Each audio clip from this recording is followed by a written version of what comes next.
So friends, ఈరోజు కోడిగుడ్డు పచ్చిరొయ్యలు ఈగురు. So ముందుగా గుడ్లు ఫ్రై చేసుకుని పక్కన పెట్టుకున్నాం. ఇప్పుడు పచ్చిరొయ్యలని ఫ్రై చేస్తున్నాం.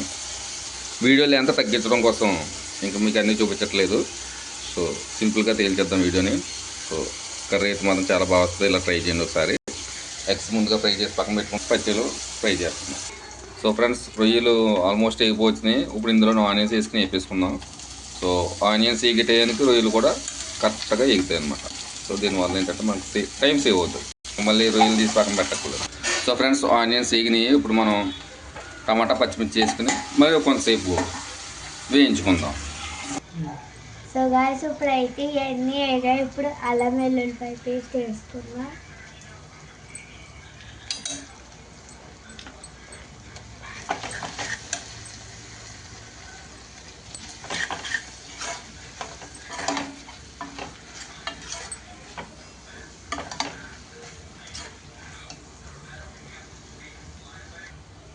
ఇప్పుడైతే బాగా వేగినాక ఉప్పు, కారం, పసుపు వేసుకున్నాము ఫ్రెండ్స్.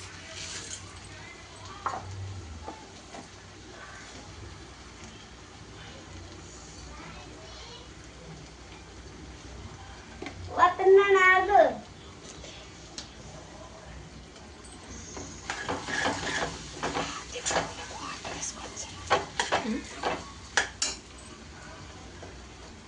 బాగా వేగినాక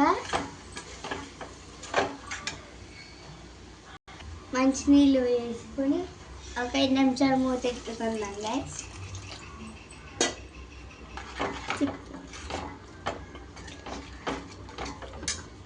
ఇప్పుడైతే గుడ్లు వేద్దాం గైస్. బాగా తిప్పుకుందాం గైస్. మూత పెట్టేసుకుందాం గైస్. ఇప్పుడు సో గాయస్, ఇప్పుడైతే మసాలా వేసుకుందాం. మసాలా పొడి వేసుకుందాం.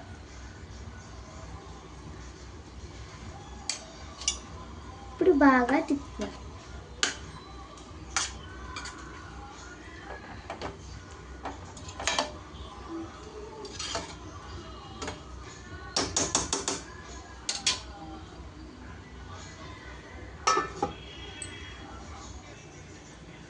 ఇప్పుడైతే గాయస్ కొత్తిమీర జల్లుకుందాం.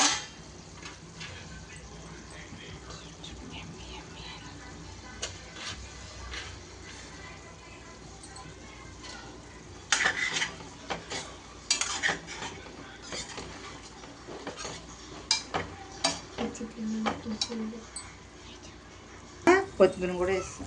సో ఫ్రెండ్స్, ఒకసారి తిప్పుకుందాం. మళ్ళీ అడగకుండా చూసుకోవాలి మనం కర్రీని. స్మెల్ మాత్రం అదిరిపోతుంది. ఇంకా ఎగరాలనుకుంటే బాగా ఎగరబెట్టి దించుకోండి. కొద్దిగా పులుసులో కావాలంటే ఇప్పుడు దించేసుకోవచ్చు. బాగానే ఉడికింది. సో కొంచెంసేపు ఎగరంటాం. కొంచెం ఎగరంటే ఎగురులాగా ఉండాలి. కొంచెం దగ్గరికి అయిన తర్వాత కట్టుకుందాం. సో ఫ్రెండ్స్, ఎగిరిపోయింది. ఇంకా స్టవ్ ఆఫ్ చేసుకుందాం. సరిపోద్ది. కొద్దిగా గ్రేవీ ఉంటే మనం కలుపుకోవడానికి బాగుంటుంది రైస్లోకి. స్మెల్ మాత్రం అదిరిపోయింది. సో పచ్చిరొయ్యలు, కోడిగుడ్డు ఈగురు ఈ రకంగా ప్రిపేర్ చేసుకోవచ్చు. సో ఫ్రెండ్స్, నచ్చితే ఒక లైక్ చేయండి, కామెంట్ చేయండి, షేర్ కూడా చేయండి.